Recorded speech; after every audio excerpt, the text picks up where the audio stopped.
सब वेक्टर का स्टडी कर रहे थे और ये बहुत ही इम्पोर्टेंट लेसन है एग्ज़ाम के दृष्टिकोण से। तो आप इस लेसन को इग्नोर नहीं कीजिएगा और इसे 2-3 बार आप बनाने की कोशिश कीजिए तो ये क्लियर होगा। कुछ क्वेश्चन हम कराए थे इसमें और कुछ क्वेश्चन बाकी है, उसे भी हम कराएंगे और हर एक क्वेश्चन को हम समझा करके बताएंगे, क्योंकि ये जो लेसन है 10.3 और 10.4 ये दोनों लेसन एग्ज़ाम के लिए बहुत ही इम्पोर्टेंट है। तो आप इसे समझने की कोशिश कीजिए और इसे 2, 3, 4, 5 बार बना लीजिए, क्योंकि एग्ज़ाम में अच्छे से आप लिख पाएँ। तो चलिए आप मेरे साथ और हम आपको बताते हैं नंबर क्वेश्चन है और इसे समझने की कोशिश करते हैं। तो पहले क्वेश्चन हम पढ़ते हैं और उसे समझाते हैं और समझिए आप सब। So that each of the given 3 vectors, देखिए आपके पास 3 वेक्टर यहाँ पर प्रेजेंट है, क्लियर है। उसके बाद कर रहा है is a unit vector, is a unit vector show करना है। यहाँ आपको यूनिट वेक्टर निकालना था तो आप वेक्टर यूनिट वेक्टर निकालते थे, लेकिन यहाँ यूनिट वेक्टर आपको शो करके दिखाना है। तो आप जानते हैं यूनिट डेट मीन्स कहने से क्या होता है 1। तो 3 वेक्टर्स आपके पास प्रेजेंट है। इस तीनों वेक्टर का पहले आप कुछ नाम रख दें, उसके बाद आगे बढ़ने की कोशिश करेंगे। तो चलिए सॉल्यूशन करेंगे। तो हम यहाँ पुट कर लिए vector A is equal to, चलिए 1/7 2i + 3j + 6k। Vector B is equal to 1/7 3i - 6j + 2k। Vector C is equal to 1/7 6i + 2j - 3k। Clear है। यहाँ अब यूनिट वेक्टर निकालना है इन तीनों वेक्टर्स का। तो क्या होता है यूनिट वेक्टर 1 होता है। तो चलिए वेक्टर ए का मैग्नीट्यूड पहले निकाल देते हैं। 1/7 को आप बाहर ही रखें। देखिए आई का कोफिशिएंट 2 है तो इसका स्क्वायर करेंगे, प्लस जे का कोफिशिएंट क्या है 3, इसका स्क्वायर करेंगे, प्लस और के का कोफिशिएंट क्या है 6, इसका भी स्क्वायर कर देते हैं। एकदम सिंपल सा है, देख ले। 4 + 9 + 36 1/7 √49। तो क्या हो जाएगा 1/7 और इसका 7 कैंसिल हो गया, क्या आ जाएगा 1। क्या 1 आया, इसका भी 1 आना चाहिए, इसका भी 1 आना चाहिए। क्वेश्चन सेट किया हुआ है इसीलिए ना कराया, सो दैट। क्लियर है। तो चलिए अब हम बी का निकाल करके देख लेते हैं और सी का भी निकाल लेते हैं। तो वेक्टर बी का भी निकाल लेते हैं। 1/7 रहने देते हैं, डायरेक्ट करेंगे। यहाँ देखिए 3 का स्क्वायर क्या हो जाएगा 9 प्लस -6 का स्क्वायर क्या हो जाएगा 36, डायरेक्ट हम यहाँ लिख रहे हैं। 2 का स्क्वायर क्या हो जाएगा 4। तो 1/7 इस सबको ऐड करेंगे तो क्या हो जाएगा 49, और ये रूट में है तो क्या हो जाएगा 7 कैंसिल हो जाएगा, क्या आ गया 1। क्लियर है। और सी का भी देख लीजिए। 1/7 को बाहर रख दिए, यहाँ देख लीजिए सी कहाँ है यहाँ। तो 6 का स्क्वायर क्या हो जाएगा ये बताइए, डायरेक्ट लिखिए। 36 प्लस 2 का स्क्वायर 4 और 3 का स्क्वायर 9 -3 का है तो ये भी क्या हो जाएगा 49। तो ये हो जाएगा 49 का 7 कैंसिल हो गया, तो ये भी 1 आ गया यहाँ। अब आगे क्या करना है, all that they are mutually perpendicular. आप जानते हैं म्यूचुअली परपेंडिकुलर होता क्या है, टू ईच अदर। यहाँ क्वेश्चन में है मालूम है आप सबको, क्योंकि जब वेक्टर में म्यूचुअली परपेंडिकुलर करेंगे तो vector A dot vector B is equal to क्या हो जाएगा 0। यानी डॉट प्रोडक्ट करेंगे ना दो वेक्टर का, तो उसका वैल्यू क्या होगा 0 आ जाएगा। तो वो क्या हो जाएगा मालूम है, म्यूचुअली परपेंडिकुलर। तो आप देख ले करके ए और बी करके हम यहाँ चेक कर लेते हैं। देखिए आगे यहाँ अगेन लिख दिए, केवल समझना है आपको। तो 1/7 यहाँ ए क्या है 2i + 3j + 6k इंटू 1/7। फिर यहाँ बी है, तो बी क्या है बताइएगा 3i - 6j + 2k -6j + 2k। Clear है यहाँ। अब यहाँ देखिए 1/7 में 1/7 से मल्टीप्लाई करेंगे 1/49 रहने दीजिए। 2 में 3 से मल्टीप्लाई करेंगे 6 प्लस 3 में -6 से मल्टीप्लाई करेंगे तो -18। 6 में 2 से मल्टीप्लाई करेंगे तो 12, क्या हो जाएगा 1/49 और यहाँ हो जाएगा 12 और 6 18 और ये -18 0, क्या हो जाएगा ये 0। देख लीजिए हो गया ना, ये प्रूफ एकदम सिंपल सा क्वेश्चन है, कुछ करने की ज़रूरत नहीं है, आपको जोखिम नहीं लेना है। जैसे A.B निकाले तो क्या आ गया 0 आ गया, आप B.C निकालिए उसका भी 0 आएगा, A.C निकालिए इसका भी 0 आएगा, यही करना है। समझ में आया बात?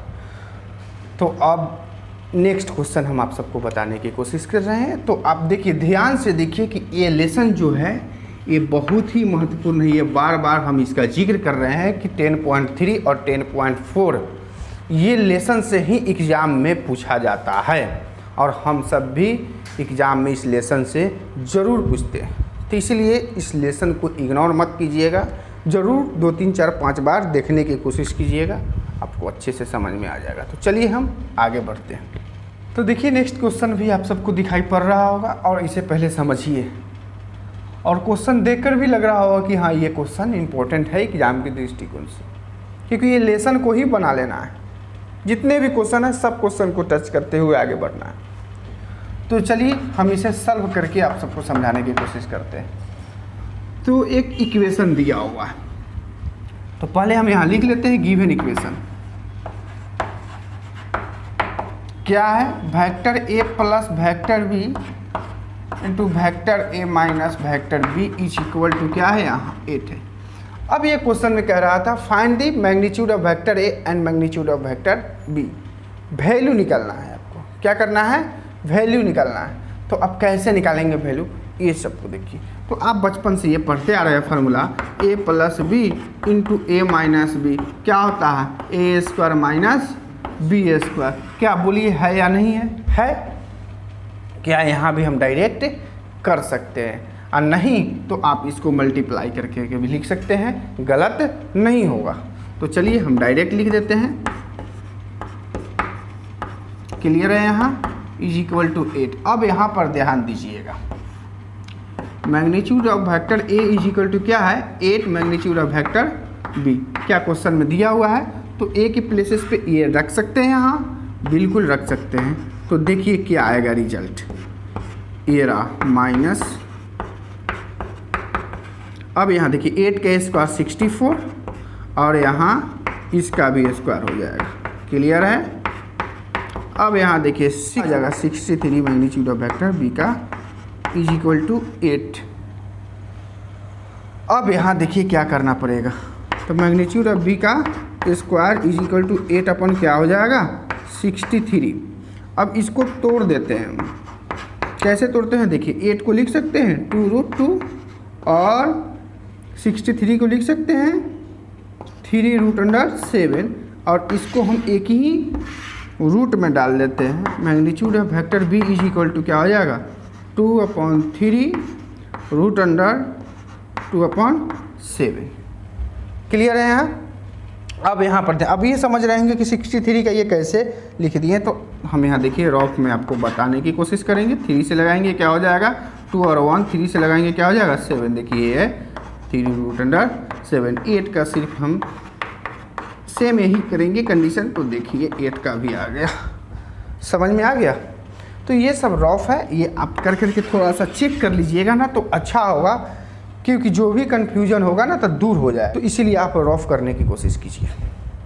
तो चलिए अब यहाँ क्या है गिवन, आपको गिवन क्या है एक और दिया हुआ है मैग्नीट्यूड ऑफ वेक्टर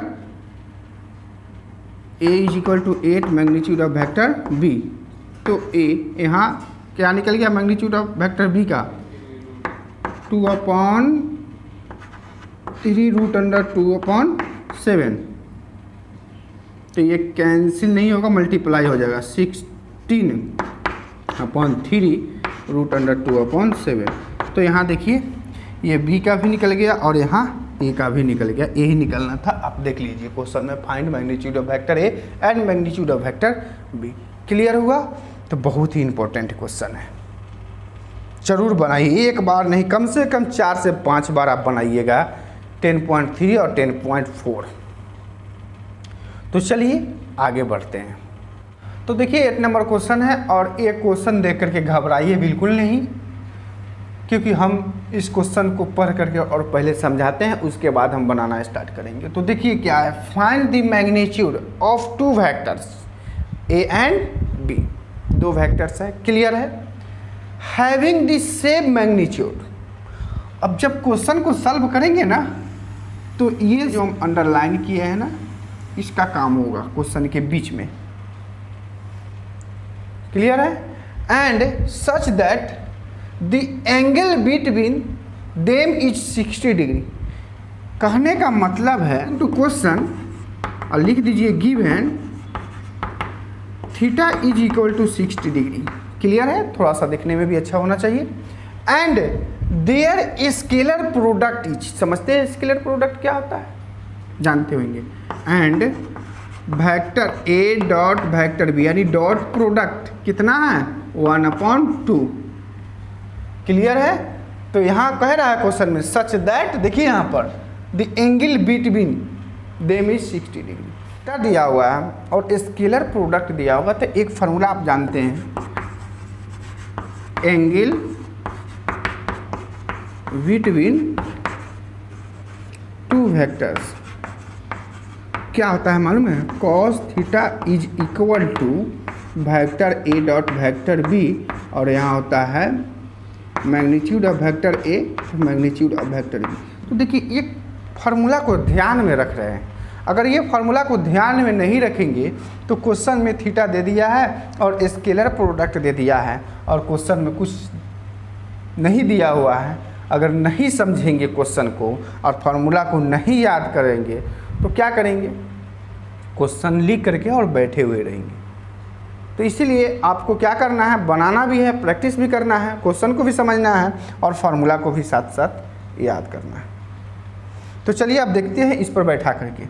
यहाँ फार्मूला होता है ये। अब यहाँ पर हम डालेंगे theta is equal to 60 degree. तो देखिए डाल दिए, vector A dot vector B क्या है 1/2 magnitude of vector A into magnitude of vector B.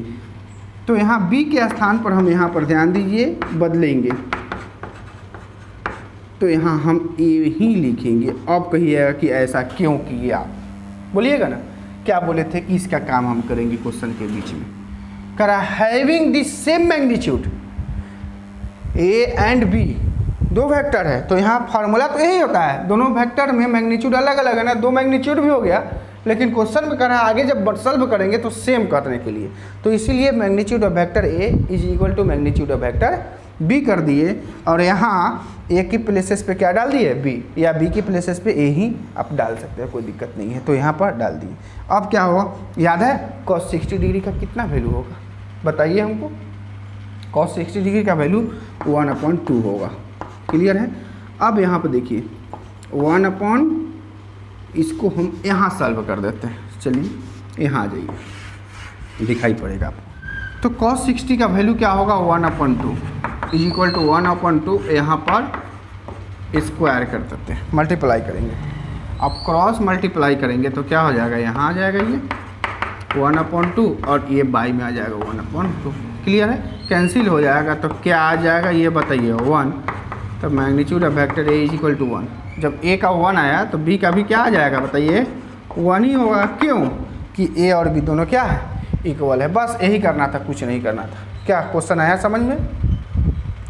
तो इसको आप वीडियो को पॉज कीजिए और बैक करके पॉइंट बाय पॉइंट समझने की कोशिश कीजिए, क्योंकि क्वेश्चन देखिए कैसा लग रहा है, देखने में थोड़ा लग रहा है कि कहाँ कहाँ से आया, तो आपको फार्मूला याद जरूर करना पड़ेगा। चलिए हम चलते हैं नेक्स्ट क्वेश्चन की ओर।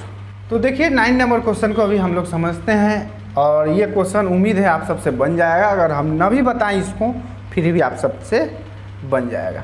तो चलिए हम बना देते हैं, जब क्वेश्चन सामने आ गया है तो बना ही देते हैं। Find the magnitude of vector x. या नहीं दिया हुआ है वेक्टर का साइन तो आप दे भी दे तो चलेगा, न भी दे तो चलेगा, समझ रहे हैं ना। तो चलिए हम दे दिए कि थोड़ा सा अच्छा लगता है, समझ रहे हैं, सब कुछ अच्छाई के लिए ही किया जाता है। और यहाँ दिया हुआ है if for a unit vector, तो गिवन लिख ले पहले क्या इक्वेशन है, क्या बोलिए, vector x minus vector a और यहाँ vector x plus vector a is equal to 2l। तो a माइनस बी और a प्लस बी आप समझ गए होंगे क्या है, इज इक्वल टू 2l। अब यहाँ क्वेश्चन में यूनिट वेक्टर भी दे रखा है, तो क्या होता है यूनिट वेक्टर a ही। तो जहाँ मैग्नीट्यूड ऑफ वेक्टर a है तो वहाँ क्या रखेंगे 1, क्योंकि यूनिट वेक्टर के फॉर्म में दिया हुआ है। तो यहाँ क्या रखेंगे 1, स्क्वायर करेंगे तो 1 ही होगा, डायरेक्ट लिख दिए पॉजिटिव। तो क्या हो जाएगा, ये सिंपल सी बात है, इसमें कुछ करने की ज़रूरत नहीं है। प्लस माइनस रूट अंडर 13, देखिए क्वेश्चन हो गया, बन गया। तो अब आपसे आगे का भी क्वेश्चन बनेगा, जितने भी क्वेश्चन है इस लेसन को आप बनाने की कोशिश कीजिएगा तो बन जाएगा। और इसमें जो क्वेश्चन बाकी है, जो इम्पोर्टेंट क्वेश्चन है, हम उसे सॉल्व करके और PDF बना करके हम व्हाट्सएप पर सेंड कर देंगे, आप सब तक पहुंच भी जाएगा। और उसमें भी प्रॉब्लम है तो आप व्हाट्सएप पर डिस्कस कर सकते हैं, क्योंकि अब हम नेक्स्ट लेसन स्टार्ट करने वाले हैं कल। तो आप सपोर्ट करेंगे तभी जा कर के थोड़ा सा सिलेबस भी आगे जाएगा। और कुछ समय लास्ट में अगर बचेगा तो हम प्रीपेयर क्लास स्टार्ट करेंगे। तो इसीलिए आप समय को ख़राब नहीं कीजिए, आप शांत हैं, तब जा कर के हम लोग आगे बढ़ेंगे। ठीक है, तो आप बनाइए और हम चलते हैं। ओके।